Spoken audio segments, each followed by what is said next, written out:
Hey guys, it's Grand Admiral Thrawn, and today I'm back with another Transformers ranking. This time I'm ranking the Autobots of one of my favorite animated shows, Transformers Prime. On this list, I will not be taking into account Robots in Disguise. I might talk about it a little, and so the only things I will be including in this are Transformers Prime and Transformers Prime, Beast Hunters, Predacons Rising. I hate the fact that that is that movie's title. It is too much. Just make it Predacons Rising. Anyway, so if you haven't seen all three of those things, I'd get off the video now. But if you have, here we go. This is my ranking of all 10 Autobots from Transformers Prime. Number 10, I have Knockout. It was pretty obvious Knockout would be in number 10 if I even included him on the list. He's a main villain in the show, and he only becomes an Autobot in the movie towards the end of the movie. So, yeah, he kind of has to be in dead last if I'm ranking Autobots from this show. I think he is a hysterical villain, the way how he's always worried about his finish and his paint. I love that. I think he actually works as a great villain. And I even like him as an Autobot in the movie because it made sense and it was funny. But I couldn't put him any higher than number 10. Number 9, another red Autobot, I have Cliff Jumper. Now, Cliff Jumper has a major disadvantage in that his whole role in the show is actually just to die in the first episode.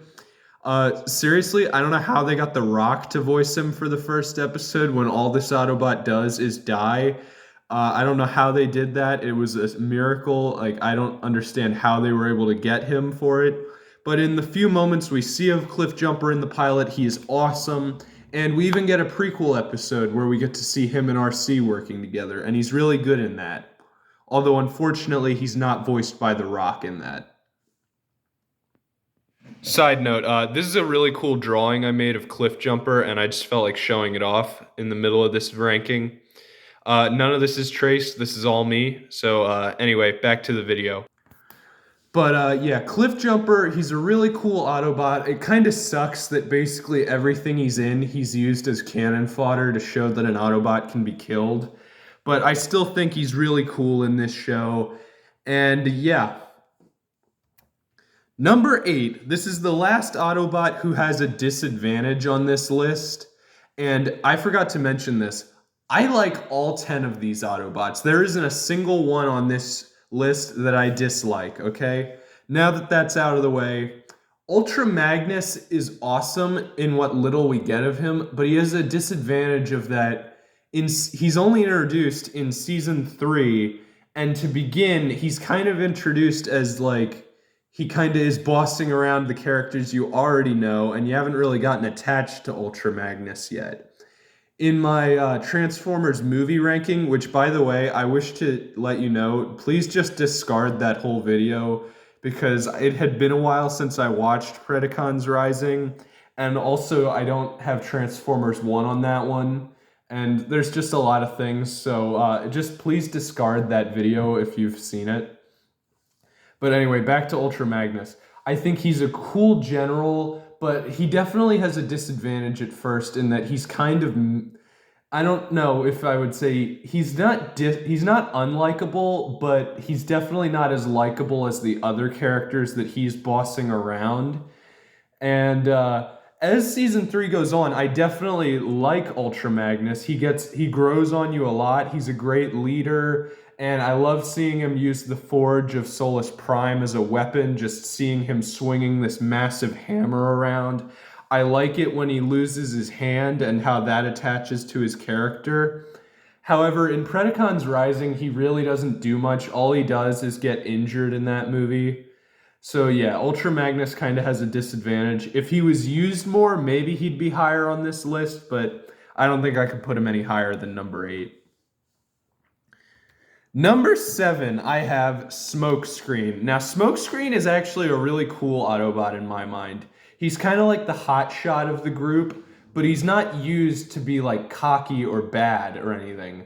That's something I like about him. Even though he's meant to be a really cocky character, he still respects the other members of Team Prime. He doesn't put any of them down. He just gets ahead of himself a lot. That's something I really liked because when Bulkhead was injured, he doesn't try and replace Bulkhead. He just looks up and wants to be a big help around here. And that's something I really liked in this show. Smokescreen isn't trying to replace anybody. He just wants to be a hero. And I like that that's his arc of he realizes he doesn't need to be a hero. He's not supposed to be the one who saves the world. He's just supposed to be an Autobot. I like his paint jobs in both season 2 and 3. And yeah, I like how he's actually a member of Team Prime right out of the gate in season 2 once he's introduced. And yeah, I think Nolan North does a good job as Smokescreen. He's a good character. He's got a lot of great arcs.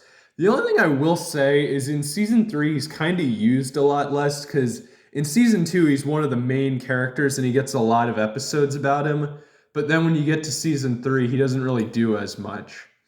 And that's fair because season 3 only has 13 episodes, but still, I don't know. Smokescreen was a little underused in those, but I definitely really like Smokescreen. I like his character, and I like how they did something unique with him. They didn't just try and make him like too cocky. He does a story that's been told a lot, but in a unique kind of way.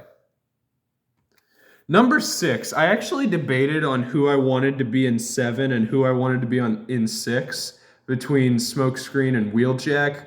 But I decided Wheeljack is number 6 because I just like Wheeljack a lot more. I love how he doesn't exactly like follow orders well. He kind of does his own thing as an Autobot. I think that's so unique to see because we don't really get that. We get Autobots who do follow orders, but they still are on the team and everything. Wheeljack just goes solo a bunch of the time, but he isn't just a solo player. He does join up with the team.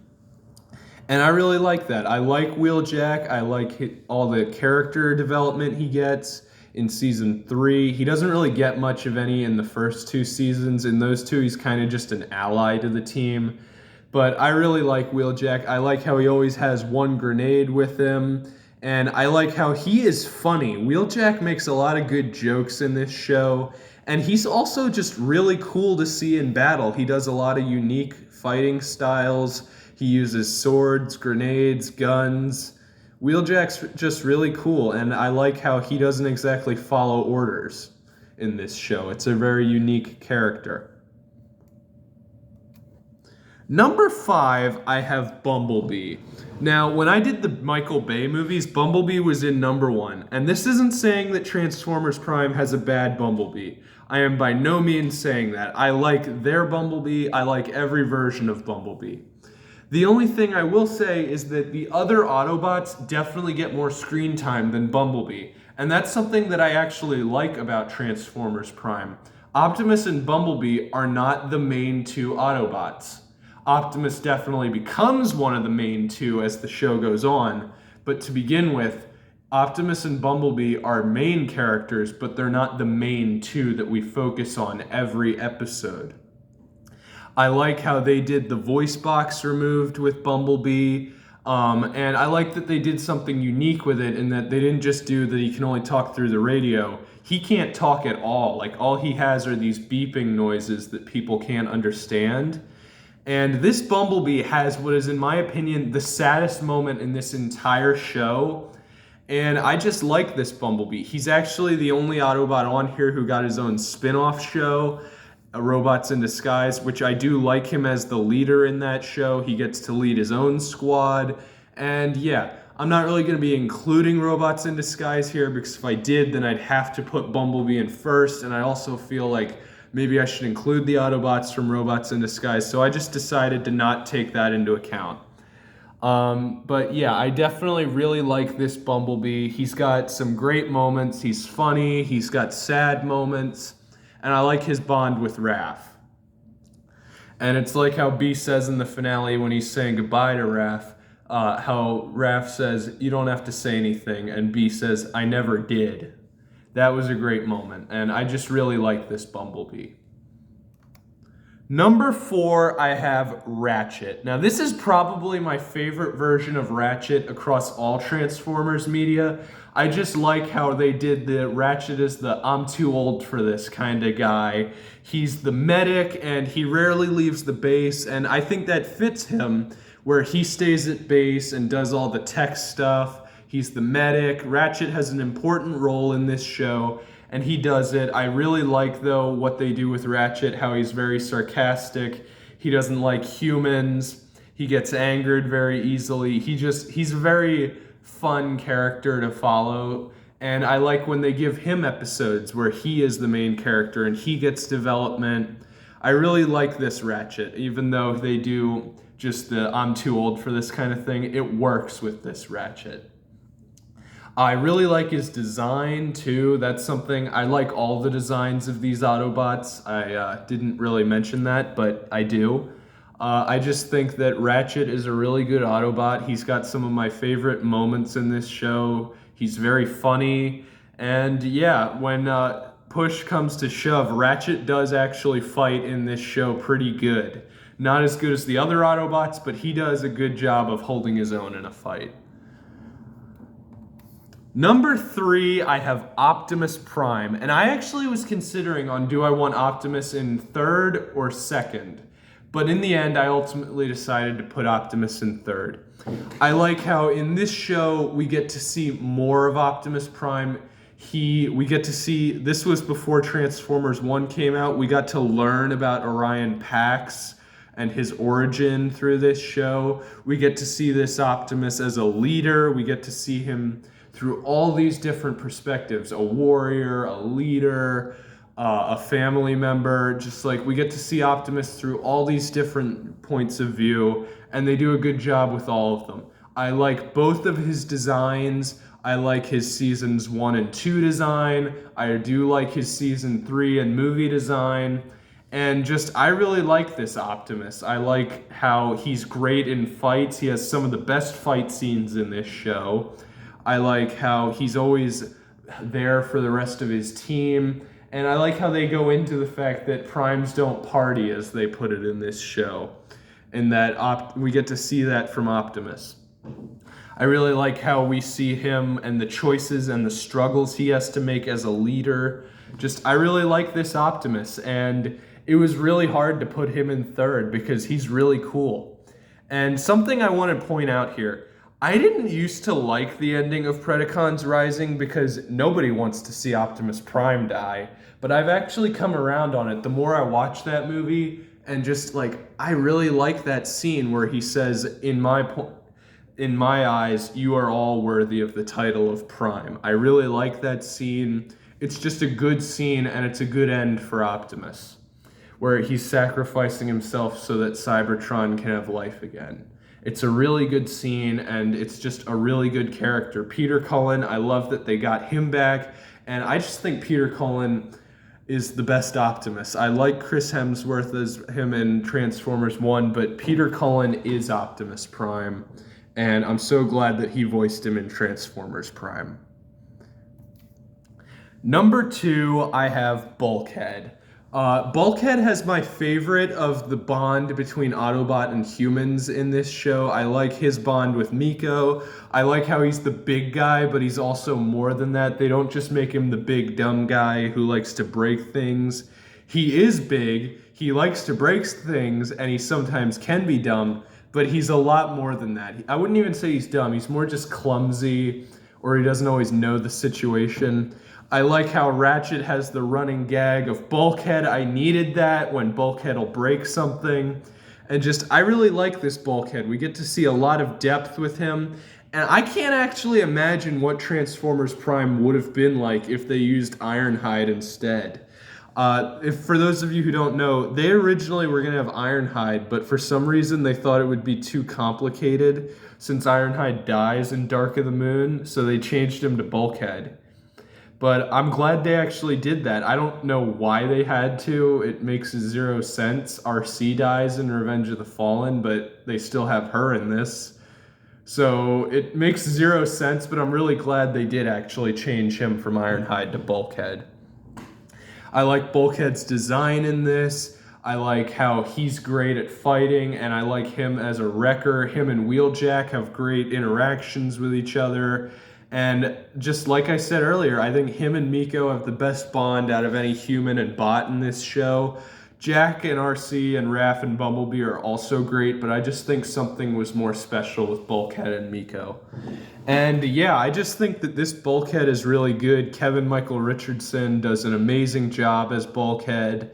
And yeah, I just think Bulkhead is amazing in this show. He earned his spot at number 2. I went back and forth on Bulkhead or Optimus, but in the end, I decided Bulkhead's better in this show. But number 1 had to go to RC for me. She is the main character of this show as it starts out, at least in my opinion, because the whole pilot is about her. And most of season 1, we get to see through her point of view. Whenever Optimus is kind of out of the field, she is the leader temporarily, her or Ratchet, but most of the time I think it's her. Her and her human, Jack, is the main character of the show, at least in the beginning. This show kind of jumps around with who's the main character, and I like that. But honestly, I think RC is the best character in this show. She's my favorite version of RC, without a doubt. There is none that even come close. I really like this RC. I like her design. She's got the best RC design. She's really good in all the development they give this character, with how she's lost 2 partners and now she has to take on a 3rd partner. She's just a really good with how she wants revenge, and just, I really like her character. She gets a lot of great development. She has a great design. She's got a great, just, I think this is a great RC. I don't know what else I can really say about it. One thing, I do wish that RC actually showed up in Transformers Robots in Disguise, because out of the main 5, she's the only one that never does show up in that show. And it's just like, why didn't they bring her in? I don't know. It's weird to me. The most that we get is a picture of her that if you blink, you'll miss it. So I just really wish she was in that. And I really wish she could have done more in Predacons Rising. I know Bumblebee says that he looked up to her and she inspired him. It's just, she could have done more, is all I'm saying. I think RC is a great character, and this is my favorite Autobot and my favorite RC design in Transformers Prime, and just out of all RCs. So yeah, this is Grand Admiral Thrawn signing off. If you want to rank all 10 of these Autobots in the comments, go ahead and do that. I'll actually look through it. But yeah, this is Grand Admiral Thrawn signing off, and I look forward to our next encounter in my next video.